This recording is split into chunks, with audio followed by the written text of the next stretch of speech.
Salut la compagnie, c'est Jules Melon et aujourd'hui dans la Procédé des critiques, je ne suis pas seul, je vais faire à nouveau apparaître quelqu'un que vous connaissez très bien sur la chaîne, l'ami Romain Rimbaud. Comment vas-tu? Mais ça va très très bien, j'adore cette petite apparition à chaque début d'échange, c'est toujours très magique et j'aime beaucoup.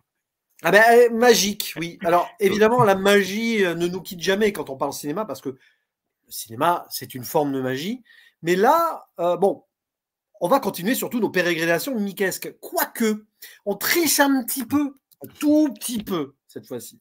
Parce que oui, on va parler d'un film où il y a Takashi Miike qui réalise, mais il fait partie de 3 réalisateurs pour un triptyque de 3, on va dire, moyens métrages, dans la lignée de ce que Kim Ji-won, entre autres, avait fait d'ailleurs avec 3 histoires de l'au-delà, avec 2 autres réalisateurs en 2002, en 2004, et donc paru 3 extrêmes. C'est comme ça qu'il est d'ailleurs en VO, c'est Three Extremes aussi. Alors, vous voyez, là, créer une bannière. Hein, je crée une bannière, oui, 3 extrêmes 2004. J'ai pas mis le nom des réalisateurs parce que j'ai la flemme. Mais ça arrive. Takashi Miike a réalisé l'un des 3 segments en compagnie, alors, excusez du peu, de Park Chan-wook. Oui, oui, monsieur Park Chan-wook, Old Boy, entre autres, la trilogie de la vengeance. On va en parler de la vengeance ici sur son petit film. Et alors, moins connu, mais qui a quand même une réputation à Hong Kong, Fruit Chan. Et d'ailleurs, son court-métrage, enfin moyen-métrage ici, a fait l'objet la même année d'un long-métrage, une sorte d'extended cut peut-être, je ne sais pas. D'ailleurs, on en parlera, mais ça se sent qu'il manque des petits trucs dans ce petit court. C'est intéressant. Et donc, un triptyque asiatique, dans l'ordre, le Fruit Chan, donc hongkongais, coréen, le Park Chan-wook, le deuxième, et en troisième, donc pour finir peut-être en beauté, notre Takashi Miike préféré, pour une œuvre qui met en boîte. On n'en dit pas plus pour l'instant. Mais, pas plus pour l'instant, on va quand même devoir un peu développer globalement. Alors, c'est une vidéo qui va être chapitrée, hein, c'est un petit peu différent ici. D'abord, on va parler présentation globale et avis général, voilà. Après, on va rentrer dans chaque cours avec mais spoiler free, hein, voilà, on y va à fond. Hein. La liberté de spoiler à mort, parce que bon, à un moment, si on rentre dans les détails, on va quand même devoir raconter ce qui se passe, notamment à la fin de chaque fois. C'est jamais très joyeux à la fin, hein, faut le dire quand même. Et oui, parce que c'est quand même dans le thème horrifique, faut le dire aussi. Et on fera une conclusion derrière, évidemment, pour vous conseiller et peut-être voilà, finaliser là-dessus. Première histoire, donc on va présenter vite fait chaque film. Nouvelle cuisine de Fruit Chan qui raconte grosso modo l'histoire d'une actrice sur le déclin qui veut chercher une jeunesse éternelle. Elle sent que le temps passe et que ça la perturbe. Et on va lui proposer, on va dire, une médecine particulière. On ne va pas en dire plus pour l'instant, mais c'est pas très moral et légal peut-être sur le papier tout cela. Voilà. Référence un petit peu, si vous voulez, à la jeunesse éternelle, à la comtesse Bathory, mais c'est pas Bathory en mode elle se baigne dans le sang des vierges. C'est encore plus violent que ça. Quoique déjà c'était pas mal violent avec Bathory. Deuxième, j'allais dire court moyen donc, qui s'appelle Coupé. Alors le premier c'est Nouvelle cuisine. Hein. Cut, alors pas coupé, genre le film de Hazanavicius reprise, ne coupez pas, un film japonais. Mais donc réalisé par Park Chan-wook, l'histoire d'un cinéaste à qui il va arriver des bricoles, puisque un de ses anciens acteurs figurants va venir à sa maison, le prendre en otage et sa femme. Et il va se passer beaucoup de choses.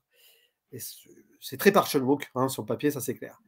Et alors, le dernier métrage, c'est celui qui nous intéresse peut-être le plus sur le papier. La boîte, réalisé par Takashi Miike, l'histoire de Kyoko, une femme qui a vécu un traumatisme absolu, fait des cauchemars souvent de sa sœur morte, parce qu'elle a fait du cirque avec elle plus jeune, enfin un tour de magie, contorsionnisme un petit peu, et sa sœur est morte par accident, entre guillemets, ou pas, hein, c'est ça la question, culpabilité ou non, et à un moment, elle va voir des choses qu'elle ne devrait pas voir peut-être, c'est un film très onirique et très spécial, évidemment. Donc, présentation globale de ce triptyque, déjà, dans quelles conditions tu l'avais découvert? Parce que c'est pas fort. Je pense qu'il a eu quand même sa petite réputation à la sortie, grâce à Park Chan-wook, j'imagine, surtout. Je pense que c'est surtout effectivement Park Chan-wook qui a fait le truc. Alors, il y a Miike parce qu'il y a quand même Audition qui avait sa petite répute aussi avant, depuis quelques temps déjà. Moi, j'ai découvert pour pour 3 choses. D'abord pour 3 histoires de l'au-delà, qui était donc aussi produit par Peter Oson-chan, qui réalisait et co-réalisait avec Kim Ji-woon et Nonzin Nimiboutre, qui est un Thaïlandais. Pour le coup, il y avait Hong Kong et Corée.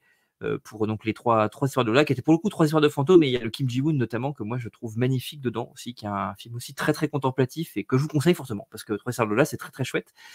Et donc, c'est vraiment dans le même ordre d'esprit. Là, Peter Sunshine produit aussi, il réalise pas cette fois-ci.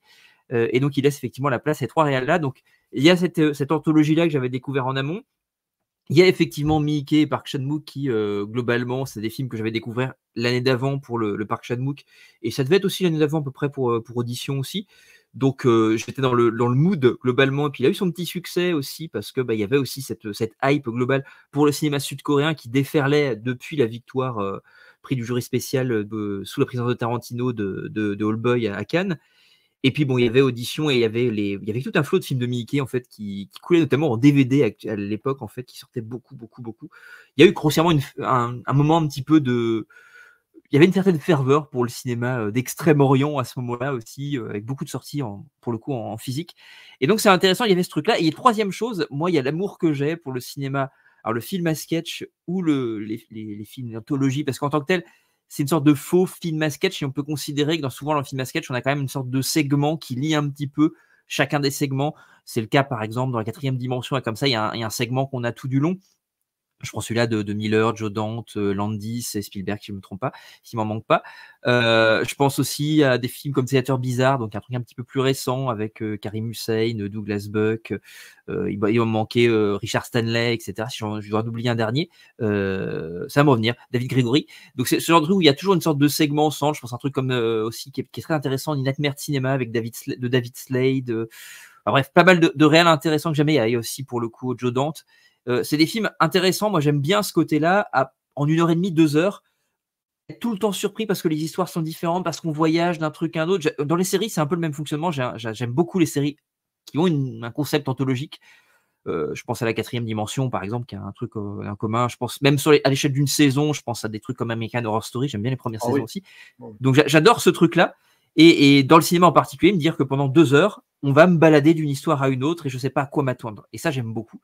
Et donc, quand j'ai vu ce truc-là, oui. Voilà. Ou alors Les Nouveaux Sauvages de Damien Sifron, dont on parlait en off, que j'ai évoqué sur ma chaîne et que tu vas bientôt rattraper et voir, je pense. Tout à fait. Donc voilà, en fait, mon amour pour cette approche-là. Je pense à ABCs of Death aussi, qui est aussi, où là, pour le coup, c'est vraiment extrêmement radical parce qu'on a 26 courts-métrages qui s'enchaînent sur les 26 lettres de l'alphabet.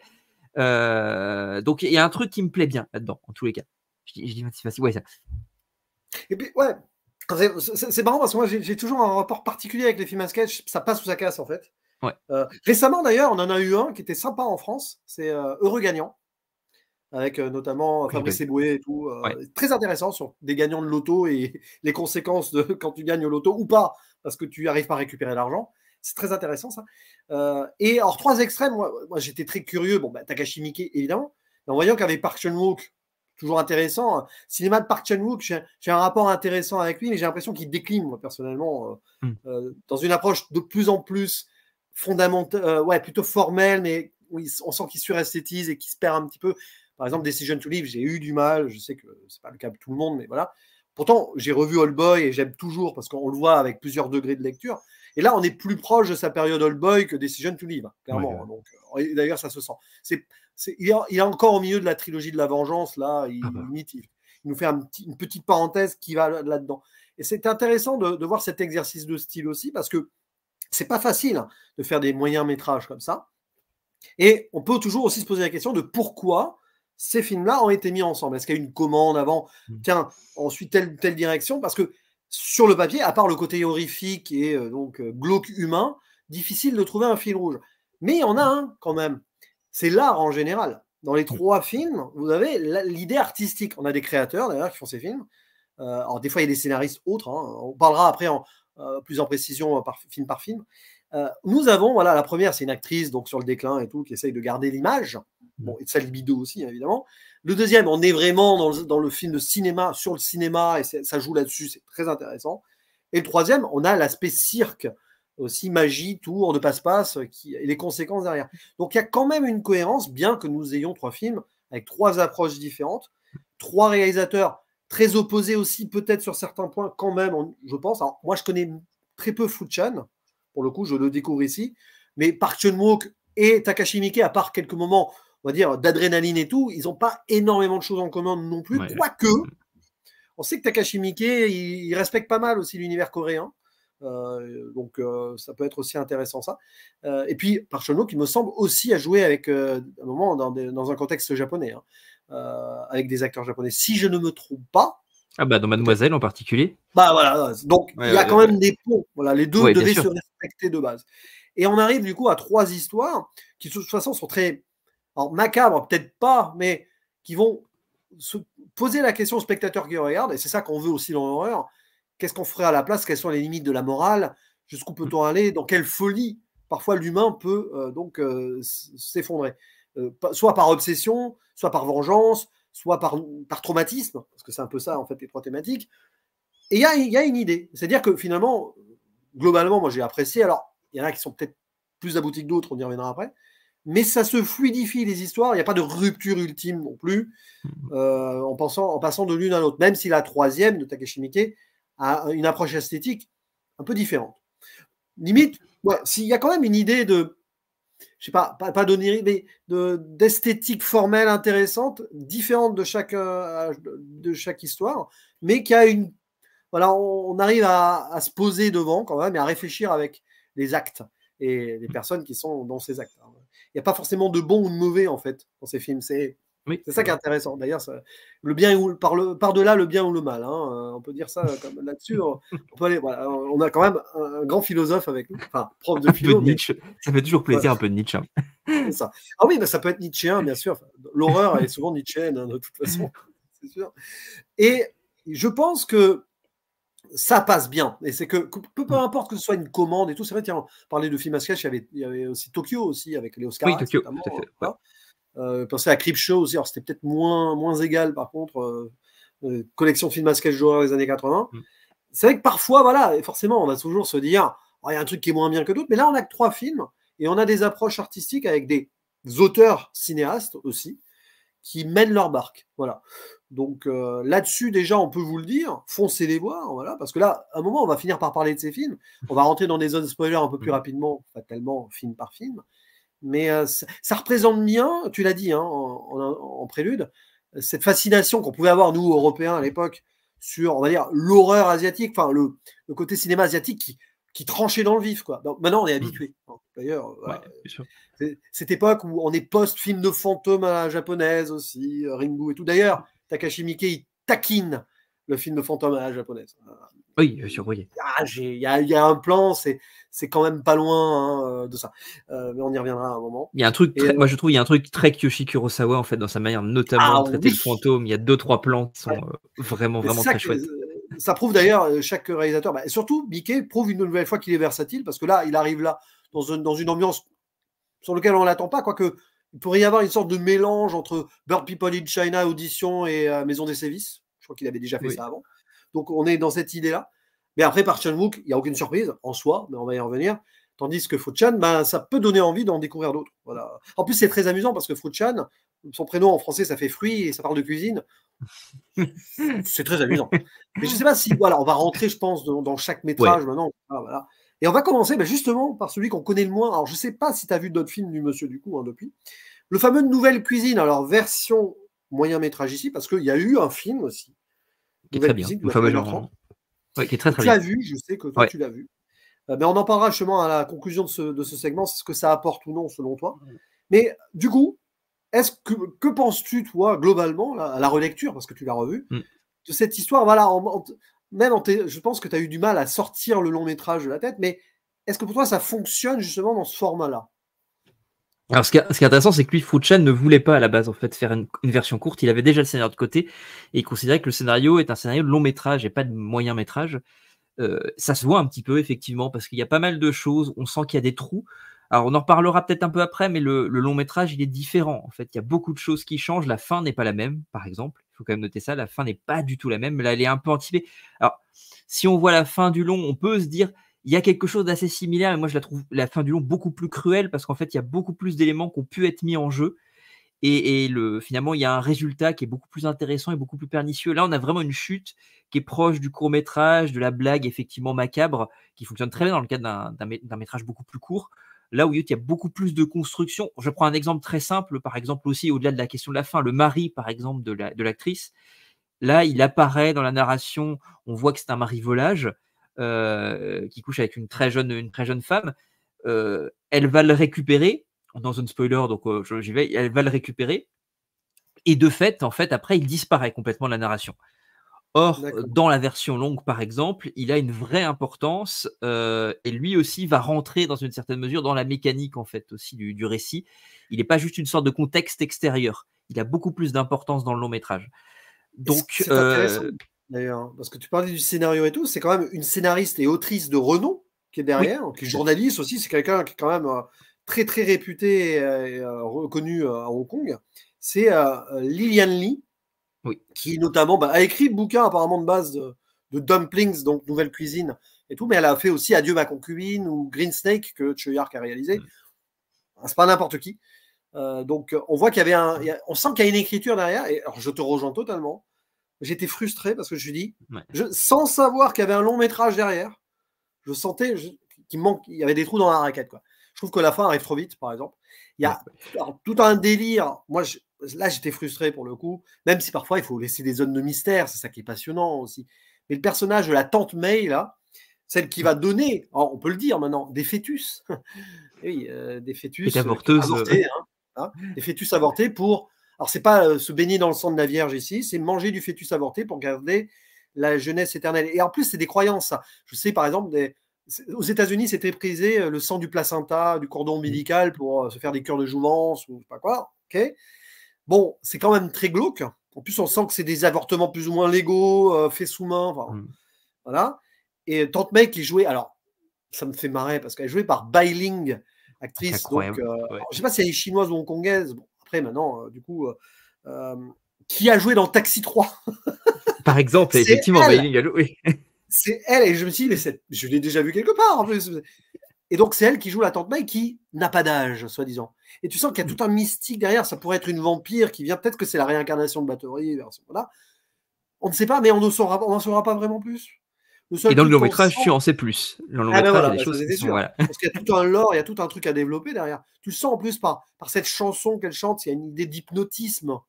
Tu sens, il y a un côté sorcière hypnotique aussi derrière. Mais du coup, dans le moyen métrage, tu peux faire vite des interprétations, mais c'est pas creusé, quoi. Donc c'est presque dommage. Ce qui est creusé, c'est l'obsession donc du personnage joué par Myriam Young, qui veut absolument garder sa jeunesse éternelle à tout prix. D'ailleurs, le mari volage, là, est interprété par Tony Lang. Alors, l'autre Tony Lang, Kafai, qui a joué dans L'Amant, par exemple, de Jean-Jacques Hano. C'est des têtes qu'on connaît. Voilà. Mais c'est vrai que là, évidemment, dans la narration restrictive ainsi, on se concentre juste sur la dame qui veut devenir. C'est pas forcément le plus intéressant en soi. Très vite, on a fait le tour dans le sens, oui, c'est une actrice. Évidemment, le combat des actrices, c'est pas que à Hong Kong, aux États-Unis aussi. Passé un certain âge, malheureusement, on ne leur donne plus certains rôles. On les pousse indirectement à faire de la chirurgie esthétique et tout. C'est quand même glauque. Le Congrès en parle très bien. Le Congrès d'Harry Folman en parle très bien. Mais l'intelligence artificielle, alors là, ça va aller encore plus loin. La jeunesse éternelle, aujourd'hui, on sait comment on va l'obtenir et c'est pas joyeux. Surtout pour les humains, du coup, qui veulent travailler et continuer à jouer vraiment. Et là, oui, mais on a très vite fait le tour. Et après, oui, il y a l'aspect un peu subversif avec les fœtus. Et je trouve que, du coup, ce segment manque de quelque chose. Alors oui, c'est bien réalisé. C'est-à-dire qu'il y a une ambiance, tonalité presque un peu pastel, fausse clarté, là, on sent. C'est pas loin d'être, pas de sitcom, mais c'est une actrice de sitcom, la dame, en plus. Mais oui, bien sûr. Et tu as l'impression que ça renvoie là-dessus et que Fuchan, il utilise ce média-là, ce média pour sa mise en scène. Et c'est très intelligent, ça, du coup. Et en même temps, il y a une approche qui est. Oui, il y a quelque chose effectivement de très artificiel. Et en même temps, je trouve qu'il y a quelque chose parfois, à certains moments, d'extrêmement réaliste aussi. Il y a ce moment de prise sur le vif, je pense notamment à cette séquence où, dans cet immense immeuble qui a une forme très, comment dirais-je, très, on dirait des trompes, ou je ne sais, ou très vaginale aussi, dans cette manière de grands tunnels aussi. Alors, on n'est pas loin de Wong Kar-wai aussi, par moment, peut-être, je ne sais pas. Je ne sais pas si c'est une influence de Wong Kar-wai. Mais c'est possible parce qu'il y a un truc très, pour le coup, contrairement aux deux autres dont on parlera tout à l'heure, où effectivement le Park Chan-wook est extrêmement maniériste, le Mickey a une approche beaucoup plus onirique, plus simple et moins empoulée que Park Chan-wook, mais qui est très onirique, notamment un travail, on en parlera, sur l'étalonnage qui est assez dingue. Là, il y a un truc qui est en termes de couleurs, extrêmement, il y a quelque chose d'assez terne à certains moments, d'extrêmement réaliste. Et en même temps, effectivement, il y a ces moments qui sont très sitcom où on va jouer la carte de l'artificialité. Je trouve que c'est aussi un truc intéressant dans les 3 films qui se rejoignent. C'est la porosité entre l'artificialité et la réalité qui est constamment mis consciemment entre ce qui est du domaine de la réalité, ce qui est du domaine de la fiction. En fait, il y a cette séquence-là où elle est dans sa baignoire parce qu'elle sent mauvais, parce qu'elle a ingéré un fœtus qui est le résultat de Oui. l'inceste et qu'elle se met à sentir et qu'elle est à ce repas et il y a une odeur bizarre qui se dégage et elle se regarde à la télé, elle se met à pleurer en se regardant, où il y a toujours une sorte de personnage dans les 3 qui, à un moment donné, alors que ce soit à travers le rêve, que ce soit à travers ce décor de cinéma qui est pareil à celui de l'appartement du réalisateur et là, celle qui est face à la vie qu'elle avait avant, il y a toujours ce rapport entre un personnage qui va se regarder, qui va regarder le fantasme de ce qu'il était, de ce qu'il est, etc., de l'imaginaire qu'il développe, du fantasme qu'il a de sa propre existence. Et je trouve que pour le coup, mine de rien, ça crée quand même une cohérence. Mais je suis d'accord, Nouvelle Cuisine est peut-être, je trouve, alors je trouve que grossièrement, c'est pas trop inégal par rapport à d'autres anthologies, mais c'est peut-être le plus faible parce que justement, c'est un truc qui méritait un long métrage. Et de fait, il le mérite d'autant plus qu'il a été fait, pour le coup. Voilà. Mais c'est vrai que c'est intéressant pour finaliser sur ce segment. Le personnage de l'actrice, elle est pathétique. C'est triste parce que tu sais qu'elle fait ça. Oui, obsession de la jeunesse, mais c'est pas forcément par choix. On sent que sans ça, elle a plus de vie. Non seulement son métier, mais aussi son mari qui va voir ailleurs les plus jeunes. Donc, c'est très triste, tout ça. C'est vrai que ce moment où, oui, l'enfant né d'inceste, il y a aussi l'histoire d'un garçon. C'est très rare les naissances de garçons. Il y a un discours sur la société chinoise aussi là-dessus. Parce que c'est vrai qui est très bien pour le coup, qui est très très pertinent, je trouve, le discours. Et du coup, c'est là où on se dit que dans le long métrage, ça va être encore plus intégré, et mieux ingéré, on va dire, dans l'écriture. On sent que là, il y a dû avoir des coupes. Et je pense que Fo-chan, aujourd'hui, si tu lui demandais, je pense que c'est pas qu'il renierait le tout, mais il dirait non, mais voyez le long, s'il vous plaît. Parce que je pense qu'il n'a pas eu le contrôle absolu là, sur ça. Mais c'est quand même une œuvre intéressante qui donne justement envie. C'est une sorte de trailer grandeur nature, si on veut, du film. Mais je m'y intéresserai au film du coup parce que je vais pas rester bête sur cette version, on va dire très cutée. Hein. C'est la Three Extremes Edit Version. On va appeler ça comme ça. Et j'insiste quand même sur un point, vraiment, il faut aller voir l'autre film parce que pour le long métrage, parce que la fin est différente aussi. C'est vrai que c'est quand même, au-delà d'être un. Voilà, c'est une chute de court métrage, ça marche en tant que chute de court métrage, ça marche bien. Parce qu'elle accouche, elle aussi. En gros, elle est enceinte, elle va manger son propre fœtus, grosso modo. C'est une sorte d'inceste aussi, autre. Mais la fin est. Dans l'idée, elle y ressemble, mais je trouve qu'elle est plus pernicieuse parce qu'elle va plus loin. Elle est bizarrement moins graphique en fait que celle-ci, mais je trouve qu'elle est beaucoup plus vislarde.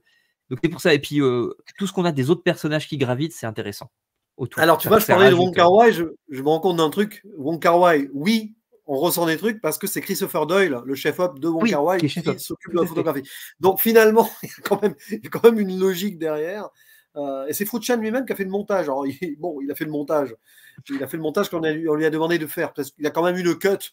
Dire bon, voilà. C'est quand même intéressant. Et alors ensuite, on enchaîne avec le plus connu des 3, voilà, coupé. Ça me fait marrer. Ou cut du coup. Alors cut dans les deux sens du terme, parce que c'est couper la caméra du tournage, mais couper les doigts aussi. Donc cette histoire. Alors il y a un acteur hyper connu là-dedans, évidemment. On a Lee Byung-hun qui avait tourné avec Park Chan-wook sur JSA. Je suis pas sûr qu'il est retourné après d'ailleurs, mais bon, en tout cas, il est là. Il a beaucoup joué chez Kim Ji-woon en particulier, beaucoup plus chez Kim Ji-woon, dans Bitter Sweet Life, dans J'ai rencontré le diable, etc. Ouais. C'est vrai. Et puis il y a Kang Ye-young aussi. Enfin, il y a quand même des noms connus là-dedans qu'on a vus dans notre film. Et je crois bien, si je me trompe pas, que Kang Ye-young, elle a joué. C'est pas elle qui a joué dans Old Boy. Si, c'est elle qui joue Mido dans Old Boy. C'est Mido, voilà, c'est ça. Qui a un peu grandi du coup, parce que bah oui. Et alors là, bon, c'est un film méta. Justement, Park Chan-wook n'a pas fait de film méta jusque-là.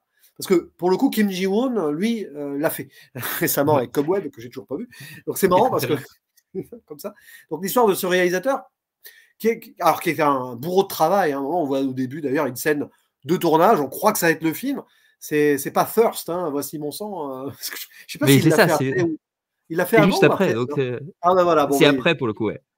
Il réfléchissait déjà à ça, parce que c'est Park Chan-wook qui est au scénario aussi, là, ça se sent, de toute façon. Je crois qu'il scénarise pratiquement tous ses films, de toute façon. Et il est là, donc le réalisateur, avec, il a l'air bosseur à mort et assez respecté dans son métier. Voilà. D'ailleurs, c'est un riche, hein, connu, mais c'est un gentil riche. Il faut garder ça en tête. Et un jour, donc, il y a un figurant qui arrive, qui est à la maison. Alors, c'est marrant parce que la maison du réalisateur, on dirait un studio de tournage. Alors, le plateau, c'est que la plupart des porosités tout à l'heure, là, on est en plein dedans. Hein. Et donc, ce figurant qui a tourné plusieurs fois avec le réalisateur, mais évidemment, le réalisateur ne sait plus qui c'est. Alors, c'est marrant, il fait des défilés avec tous les costumes. Le montage est très intéressant là-dessus. C'est très drôle. Ce film, il est drôle. Cette partie-là est drôle, mais c'est de l'humour noir. C'est très Park Chan-wook, en fait. Il y a toujours ce côté. C'est une vraie comédie. C'est même c'est vrai, une vraie comédie. En fait, moi, je me suis dit, putain, c'est une vraie comédie noire. Ah ouais, mais Old Boy avait ça un peu aussi indirectement. Oui. Tu pouvais, voilà. Et donc, il prend en otage le réalisateur et son épouse, c'est ça. Hein. Et l'épouse qui est pianiste, il lui attache les doigts, machin, au piano. Et si jamais le réalisateur fait pas ce que l'acteur veut, il lui coupe les doigts. Cut. C'est pas terrible du coup. Hein. C'est sûr que si elle a plus de doigts pour jouer au piano, il y a tout un jeu là-dessus évidemment.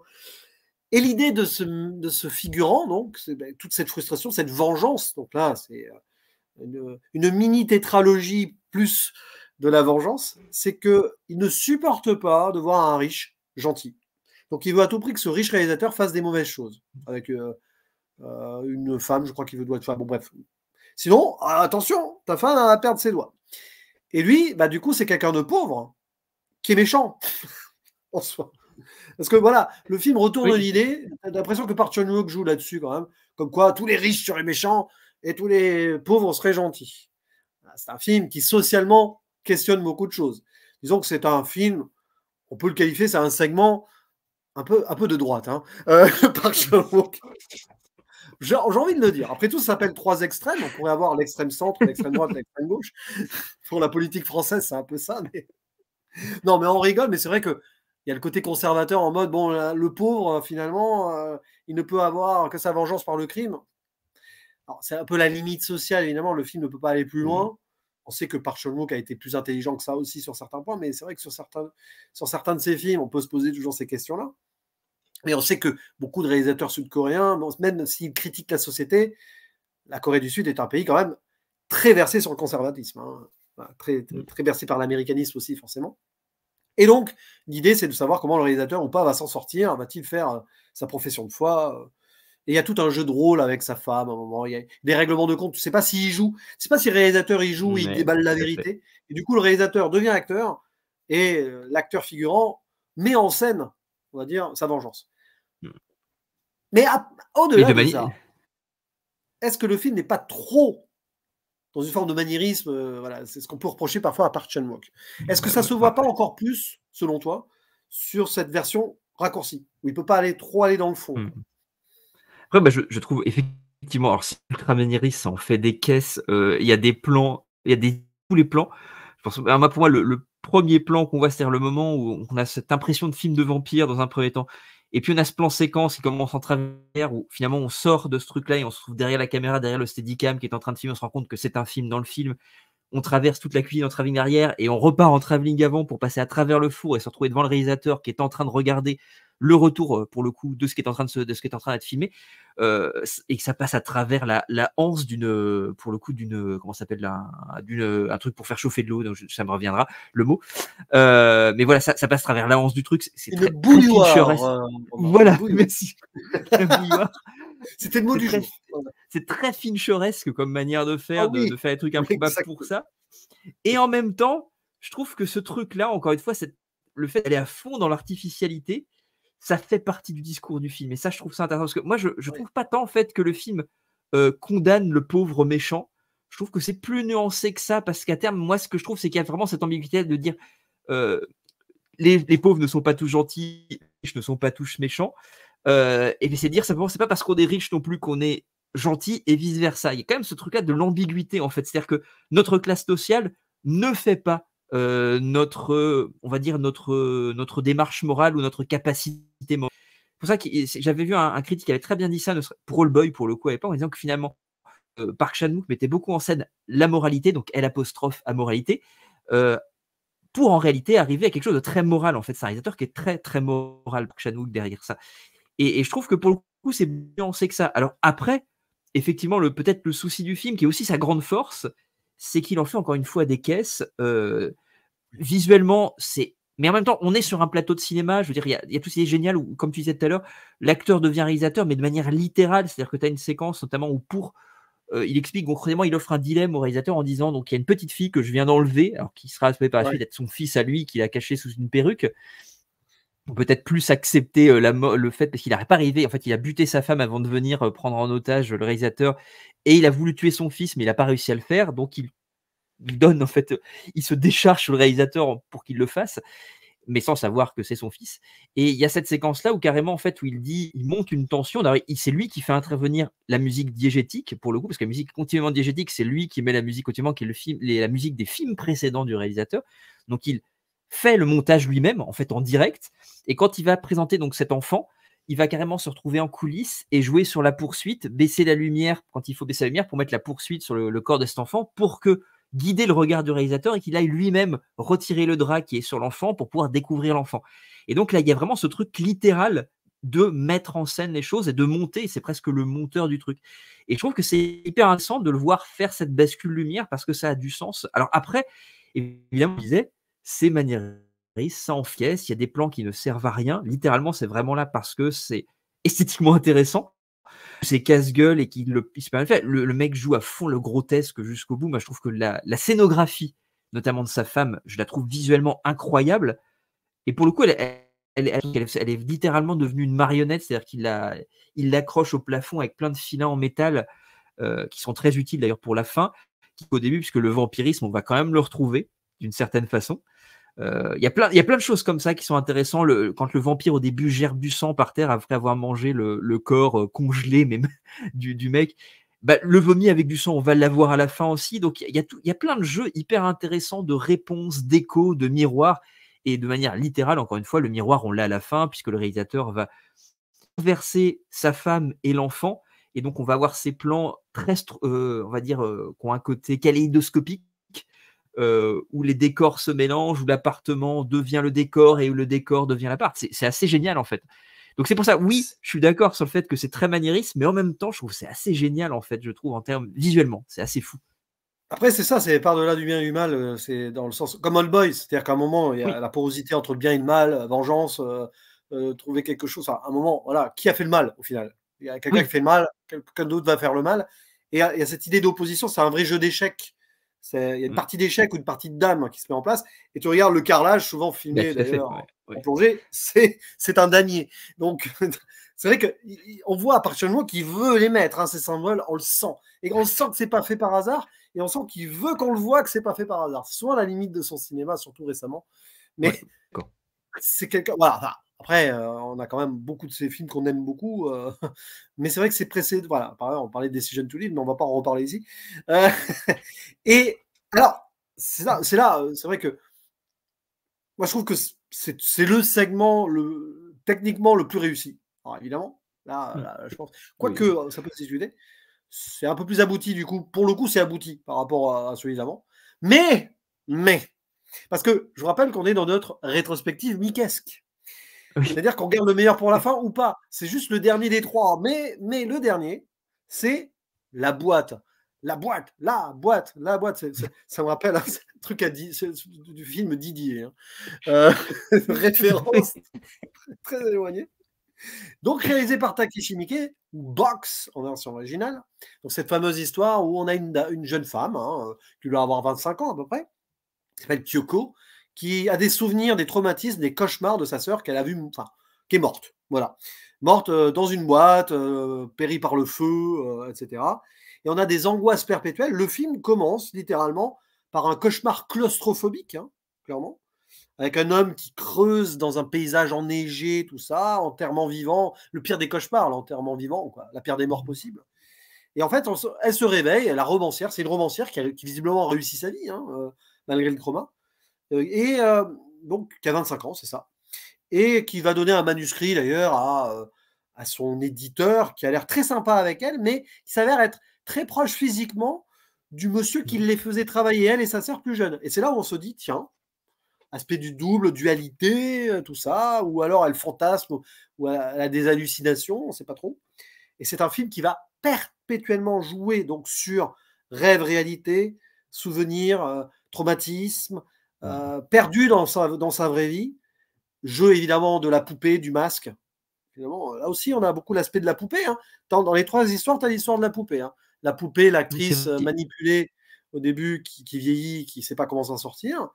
On a la poupée pianiste attachée à son piano. Et là, l'histoire de ces 2 filles poupées, parce que utilisées certainement pour le bien du cirque, pour le tour de magie, faire disparaître des petites contorsionnistes dans des boîtes. Des tours que tu n'as peut-être pas essayé en vrai, parce que c'est pas très moral. Non, c'est pas C'est fou. même difficile. Oui. Voilà. Il faut des faux fonds et tout, c'est pas facile. Voilà.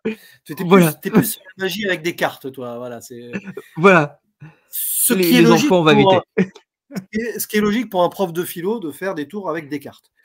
Donc, Tout à fait. c'est intéressant. Et du coup, voilà, c'est le film, cette portion donc qui est pour moi la meilleure. Hein, je le dis. C'est pas juste parce qu'on connaît bien Mickey maintenant, mais là, il y a quelque chose entre onirisme, traumatisme et tout. Et c'est un enfermement perpétuel. D'ailleurs, l'enfermement claustrophobique des cauchemars, de ce qu'elle a vécu plus jeune, et dans sa vraie vie. Et est-ce que pour toi aussi, c'est le plus réussi, j'ai envie de dire, le plus intéressant à analyser, et à voir, et à essayer, je ne vais pas dire de comprendre, on transcende même la compréhension là, dans ce film. Le côté lynchien, oui, ça c'est possible. Ouais, Ah ouais. bah oui. En fait, ouais, je trouve que c'est des 3. Alors, parce en fait, il y en a 2, les 2 premiers dont on a parlé déjà. Il y a quelque chose chez le Park Chan-wook, il y a quelque chose d'assez sidérant quand on le regarde. Donc, c'est-à-dire qu'il marque vraiment fortement par Oui, sa forme. Et c'est sûr, moi, je pense la première fois que je l'ai vu, c'est celui-ci qui m'a le plus marqué. Parce qu'il était très fort visuellement et qu'il est en tête parce qu'il y a des plans, il y a des idées géniales toutes les 10 secondes. Et ce qui est intéressant, c'est qu'avec le temps, plus on le voit, plus il y en a un qui reste sur le temps, par contre, qui est plus discret dans un premier temps et tu le vois, tu le revois, tu dis celui-ci, il y a quelque chose d'obsédant. Et je trouve que c'est pour ça que c'est certainement pour moi le meilleur des 3, parce que c'est celui qui dure véritablement dans le temps et que tu as envie de revoir parce que tu as envie de le titiller. Tu parlais de Lynch, vraiment, pour moi, c'est vraiment la référence principale dans ma tête parce qu'il y a ce travail sur la couleur, le rouge. La réponse est donnée dès le début à travers le réveil de cette femme qui se réveille après ce cauchemar claustrophobique dont tu as parlé, où on a ces 2 tasses, la tasse rouge et la tasse bleue, la tasse rouge étant la petite, la tasse bleue étant la grande. Elle est habillée en bleu quand elle va travailler. La petite fille, sa sœur, elle meurt dans une boîte rouge. Et donc ce truc-là, et le fait quand elle vit, c'est quand on voit ses rêves à elle, parce que grossièrement, il y a une idée derrière qui va amener à ce final avec ce twist de ces 2 jumelles, parce ça ramène au twist, hein, ces 2 jumelles qui sont raccordées pour le mais oui. coup. On voit à quel moment on a ce basculement d'un rêve à un autre, puisqu'elle dit que c'est pas son rêve, qu'elle ne sait pas c'est son rêve. Le travail de l'étalonnage est incroyable pour ça, et c'est dès le début. Quand c'est bleu, c'est plutôt Kyoko. Quand c'est rouge, c'est plutôt Shoko. Et on ne sait jamais à quel endroit on est. Et je Et trouve c'est ça intéressant hyper parce que intéressant. tu C'est vois un puzzle. Hein. l'idée de est-ce qu'on est dans la réalité, dans le virtuel et tout, tasse rouge, tasse bleue, là c'est pas la pilule rouge ou la pilule bleue. Hein. Ouais. C'est intéressant ça. Mais oui, c'est un Et film. pour parler de Lynch, hein, il y a la Ouais. boîte de Lynch dans Mulholland Drive qui est bleue, donc je trouve que pour le coup, Eh la oui. réponse sera au niveau du bleu. Donc voilà, je voulais juste terminer là-dessus, parce que moi je t'ai recoupé. Non, mais c'est exactement ça. C'est que dès le début, tu sens qu'il y a quelque chose qui cloche. Et en fait, le rêve, le cauchemar, il est perpétuel. C'est que dans le tout dernier acte qu'on se rend compte que ce qu'on voyait, c'était même des cauchemars, dans les rêves, enfin, tout ce que tu veux, tout ce qui se mélangeait. Il n'y a pas de réalité. La seule réalité, c'est à la fin, et on se rend compte que Kyoko, non, n'a pas perdu sa sœur, mais que sa sœur jumelle Shoko n'est pas que sa sœur jumelle. Elles n'ont jamais été contorsionnistes, visiblement. Elles sont siamoises. Mm. Voilà. C'est les sœurs siamoises, ça rappelle Big Fish, tiens, ça n'a rien à voir, mais c'est sorti littéralement à la même époque. Hein. Donc voilà, mais c'est marrant parce qu'il y a une vibe, la maison des sévices, hein, quand même, aussi. C'est pas Ouais, ouais. aussi glauque, évidemment, ça n'a pas la même approche. Mais je sais pas, il y a quelque chose qui appelle à l'identité dans le sens où tu as l'impression quand même dans ce film que Kyoko, du coup, cette culpabilité qu'elle aurait tué sa sœur indirectement, tu as l'impression en fait que dans ce cauchemar traumatisme, c'est qu'elle aimerait vivre sa vie et que sa sœur n'existe pas. Mais voilà, c'est ça, ouais. C'est un peu ça l'interprétation. Et c'est d'une violence terrible. C'est que elle aurait rêvé d'une vie sans avoir le fardeau d'avoir la sœur accrochée à elle. Et tu peux même te poser la question si Shoko ne fait pas les mêmes rêves à la fin. Il y a cette idée qu'en fait, c'est peut-être le rêve des deux mélangés. Hein. tout à fait. Je- Et moi, c'est pour ça que le rouge et le bleu, pour moi, montrent les moments où on bascule d'un rêve à un autre, où l'une pense et l'autre, enfin, lui part dans ses rêveries et l'autre aussi. Enfin, moi, je pense vraiment à cette idée chez Mickey d'intriguer, comme tu disais, les rêves. Il y a plusieurs couches de réalité. Bon, moi, il y a le rêve de Choco, le rêve de Kyoko, et il y a ce truc un petit peu où il y a une sorte de porosité où littéralement, donc l'éditeur apparaît quasiment dans la même couche de réalité à un moment donné que le clown, celui qui était clown, enfin le clown triste un petit peu qui est avec elle et qui fait le tour de Prestidigitateur clown, ouais, on va dire ça comme ça. voilà une sorte de père de substitution. C'est pas vraiment c'est leur père directement pas dans le rêve. Avec tout ce fond un peu bizarre, tu parlais de la maison de ses fils. Il y a quand même ce truc là avec les poupées qui est quand même qui flirte avec la pédophilie, qui est un peu étrange aussi, l'inceste. On ne sait pas vraiment où on en est. Audition. Audition. Rappelle-toi Audition avec la petite fille qui prend cher quand même. C'est pour ça que c'est vrai que c'est très mickesque en fait ce film. C'est dire c'est mickesque. Le gars il a fait tellement de trucs qu'on peut se poser la question, mais à force d'en voir, tu sens l'idée du malaise traumatique par l'onirisme. Il arrive à le mettre, ça, c'est très proche d'Audition pour le coup. Il a été reconnu grâce à Audition. Il a été engagé dans ce triptyque probablement dans l'idée qu'on lui dise bon, ça serait bien que tu fasses un truc un peu dans la veine d'Audition. Je ne pense pas que ce soit lui au scénario. Attendez, je vais vérifier. C'est toujours un peu. Non, c'est pas lui en scénario. Ils sont deux. Voilà, Haruko Fukushima et Bun Saiku. Mais comme souvent, il travaille ses ambiances. C'est-à-dire, c'est un metteur en scène. C'est un auteur, créateur de mise en scène et d'ambiance, Mickey. Même s'il n'écrit pas ses scénarios la plupart du temps. Et tu le sens dans sa cohérence, dans le montage qu'il ne fait pas non plus, mais qu'il mène derrière en post-production, dans l'étalonnage, comme tu dis, qui a une vraie cohérence pour installer un malaise poético-onirique, mais très dérangeant. Tu le vois bien, l'histoire de la sœur qui aurait tué sa petite sœur à 10 ans, enfin, sa sœur jumelle, du coup, à 10 ans, quand même violent. Imaginez qu'elle vive à peu près normalement derrière, mais qu'avec des traumatismes. Et toute cette histoire de jeu de dupes, de jeu de dualité aussi, la porosité entre le feu et la glace, évidemment, parce qu'il y a cette opposition perpétuelle dans le film, la porosité entre l'éditeur et le clown, qui sont une seule et même personne, au final, de toute façon. On ne sait pas vraiment, d'ailleurs, qui est c'est l'éditeur ou le clown ou les deux, on ne sait pas trop qui est vraiment le vrai à la fin. C'est ça qui est intéressant. Et le jeu, voilà, tout ça, les poupées, tout ça, les masques tristes, tout ça. Et je ne sais pas si tu as remarqué, mais masque, sorte une masque en latex, je sais pas, qui couvre la moitié du visage. Tu vois, le côté à moitié quand même. Tout est à moitié. Vrai, ouais.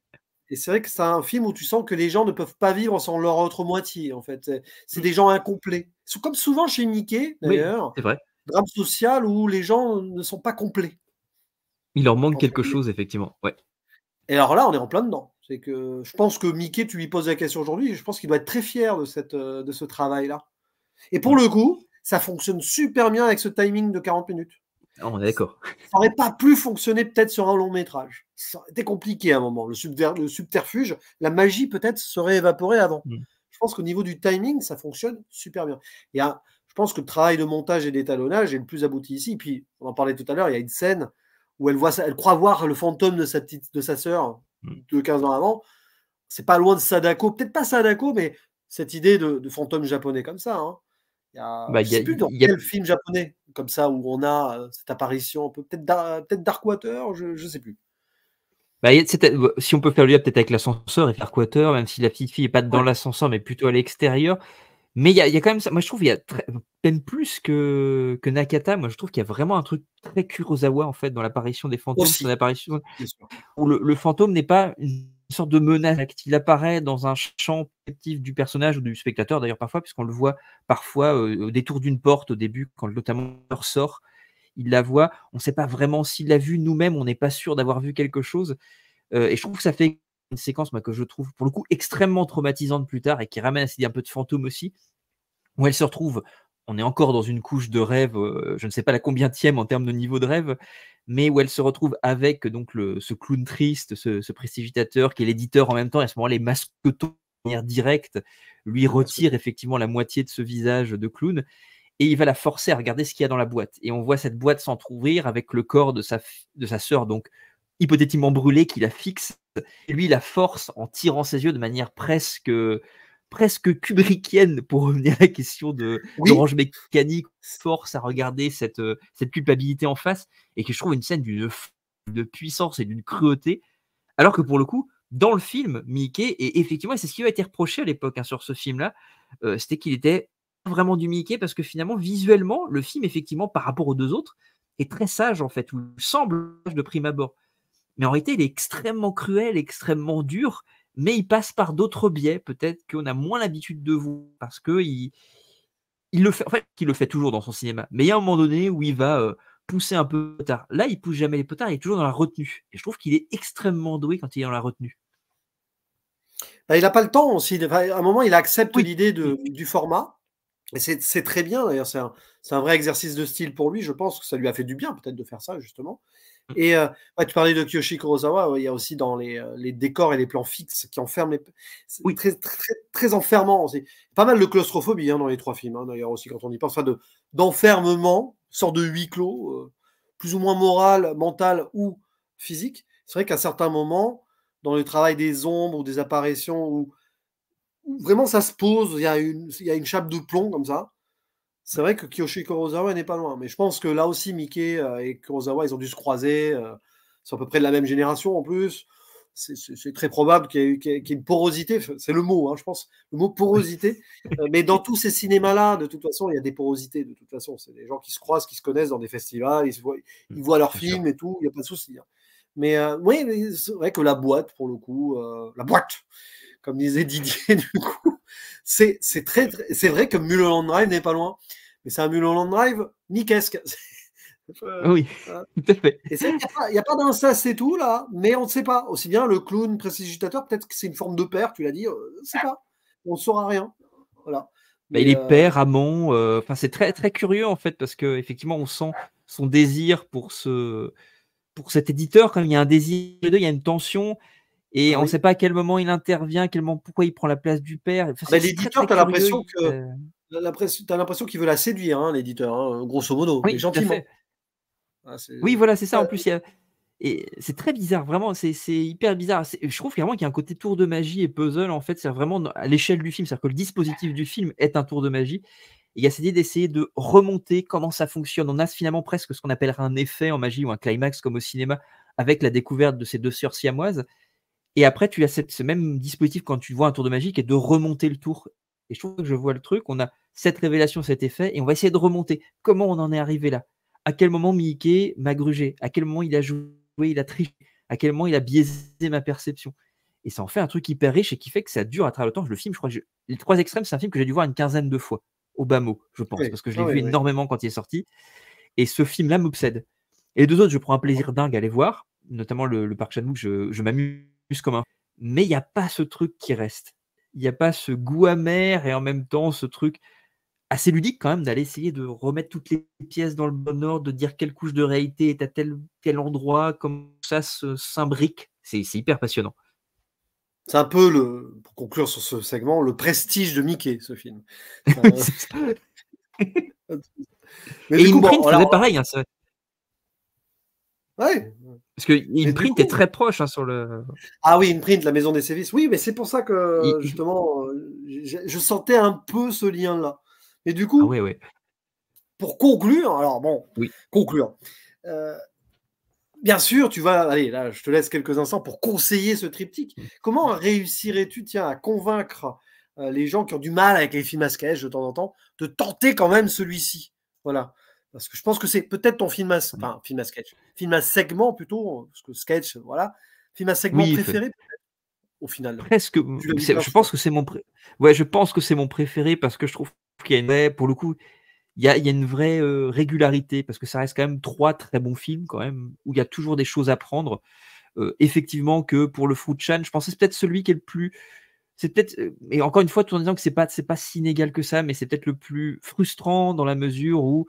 Mais bon, vous pouvez vous réconforter en vous disant qu'il y a une version longue qui offre des trucs en fait. Donc, on pourrait intégrer quasiment ce triptyque dans le triptyque, le Fruit-chan en long métrage. Donc, non, je trouve ça intéressant parce que c'est 3 auteurs. Et là, pour le coup, ils sont vraiment, en termes de personnalité, on ressent les 3 personnalités. Ce sont 3 films très différents. Tu l'as dit, il y a plein de thématiques communes qu'on peut s'amuser. On peut s'amuser à relier tout ça ensemble. c'est un film que moi je trouve absolument fascinant sur les 3 points. C'est-à-dire qu'il y a vraiment pour tout ce que on peut aimer. Il y a ce côté très cérébral, quelque chose qui reste, qui dure, qui est celui de Mickey. Il y a quelque chose de très formellement stimulant avec le parc Chan-wook. Et puis il y a ce côté film d'horreur social quand même, avec quelque chose Oui. d'assez jouissif, d'assez cruel, d'assez dur avec le Fruit Chan, avec une approche un peu plus réaliste, un peu plus terre à terre que moi j'aime beaucoup aussi. Donc je trouve qu'il y a ces 3 visions de l'horreur qui sont vraiment intéressantes à traiter, à découvrir pardon, et qui sont traitées avec le plus grand des sérieux, une grande forme de générosité, d'amour pour le genre. Et je trouve qu'en globalement, c'est intéressant pour ça en fait. Et je pense que même si vous n'êtes pas coutumier du cinéma d'horreur extrême oriental, on va dire ça comme ça, Ouais. il y a quelque chose, vous pouvez découvrir des choses. C'est-à-dire que Park Chan-wook, vous n'avez pas forcément. C'est une bonne manière de découvrir Park Chan-wook. Mickey, vous l'avez pas. Eh ben, c'est une bonne manière de découvrir Mickey. Fruit Chan, c'est une bonne manière de découvrir les 3. Et je trouve que c'est un peu le point commun. C'est pour ça que je conseillerais 3 histoires de l'au-delà dans la foulée, parce que je trouve qu'il y a un peu le même système. Vous ne connaissez pas Kim Ji-woon, le cours est vraiment cool pour ça.